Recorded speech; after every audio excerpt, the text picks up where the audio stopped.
Araraquara. Pois olha, Paulo, justamente nós tínhamos programado isso exatamente para acontecer nesse momento do programa. Nós estamos aqui, vamos ver no nosso telão, a psicanalista Mariana Ungaretti, que é presidente da Sociedade Gaúcha de Psicologia e aceitou conversar com a gente. Boa tarde, Mariana.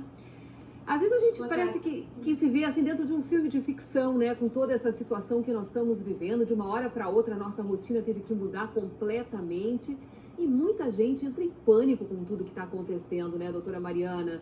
Como fazer para manter uma calma, manter um equilíbrio psicológico nessa situação toda que a gente está enfrentando pela primeira vez na história?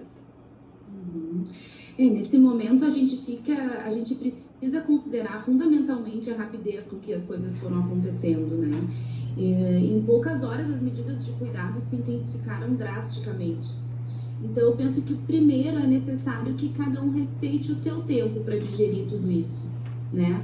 Porque nós não temos registro psíquico de uma situação como essa, né? Para a geração atual, essa é a primeira pandemia dessa magnitude, ainda com a mídia digital a todo vapor, né? Nós tivemos uma palhinha, digamos, com a gripe A, mas que não chegou nem perto do que está se passando hoje. Então, eu penso que o que passa é que nós nos deparamos com a necessidade de uma reorganização geral, né? No trabalho, nas relações interpessoais. Então, as pessoas estão montando seus escritórios, consultórios em casa, né? O que demanda, por exemplo, uma readaptação no contexto familiar. E eu acho que nós falamos de muitas reorganizações, né? Tanto externas quanto internas. Então, se eu fosse dar uma dica, né, para além do que está sendo divulgado, como exercícios físicos e alimentação saudável, claro, mas a dica seria que cada um pudesse se escutar suas angústias, refletir sobre, estar atento aos seus sentimentos, pensar se as informações estão fazendo bem, né? Até onde eu devo ficar às voltas com esse tema, enfim, fazer uma aproximação consigo mesmo.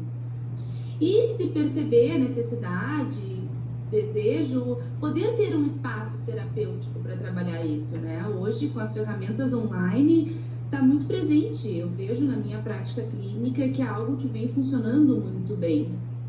Então, me parece que é um momento de fazer uso dessa tecnologia que temos, né, disponível para produzir coisas, estudar, trabalhar, bolar projetos, buscar não parar. É importante, né, exatamente isso que a senhora falou, não parar, porque no nosso dia a dia, na nossa rotina, nós estamos acostumados a correr o dia inteiro. E às vezes até quando a gente entra em férias, a gente estranha um pouquinho e de repente a gente foi levado para essa situação agora que nós somos obrigados a parar, né? Mas parar até a gente se adaptar, entender o que está acontecendo e achar uma forma de manter uma rotina também dentro de casa, né, doutora, nesse período. Exatamente, e me parece que é uma lógica que se inverte, né? Porque até isso tudo acontecer, as pessoas se planejavam para ir em casa descansar e logo sair para o trabalho. E agora é o oposto, as pessoas ficam em casa trabalhando. E como lidar com tudo isso, né? E almejam, por exemplo, poder sair para descansar quando terminar tudo isso. Com certeza. Agora eu queria uma palavrinha sua, porque a gente sabe que tem pessoas que estão em casa, mas estão com as suas famílias, né? Tem marido, tem filhos, enfim. Agora, tem outras pessoas que vivem sozinhas. Para essas pessoas que vivem sozinhas, e principalmente aquelas que são mais idosas, que não sabem lidar com a tecnologia que oferece tantas coisas boas, né? Como essas pessoas aí podem enfrentar essa realidade? E outra, que cuidados tomar, né? Porque chega um momento que realmente esse pânico vem. Que sinais são que esse pânico está chegando e que essas pessoas precisam procurar uma ajuda? Eu acho que o principal é que as pessoas consigam se conectar com o que estão sentindo, né? Comecem a perceber a intensidade e a frequência com que certas angústias estão aparecendo. E a partir disso, né, por se observar, poder ver até que ponto está sendo saudável, está sendo tolerável lidar com aquilo que está aparecendo, né? E achei bem importante isso que tu traz, assim, dos idosos, porque, de fato, né, grande parte não tem domínio sobre a tecnologia. E como fazer, então, diante de uma necessidade de isolamento, né, e que, ao mesmo tempo, não proporciona tantos recursos quanto os jovens têm de trabalho. E eu acho que, nesse sentido, é que os idosos precisam identificar, dentre os seus interesses, né, o que lhes dá mais prazer, né?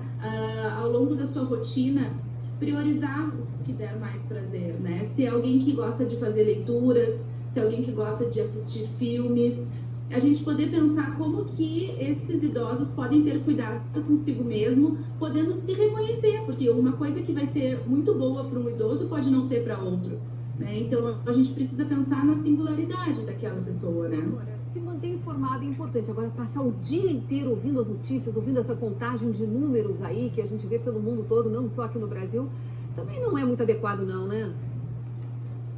Tem um limite aí, né? Acho que as pessoas também, ao se observar, podem identificar, assim, né?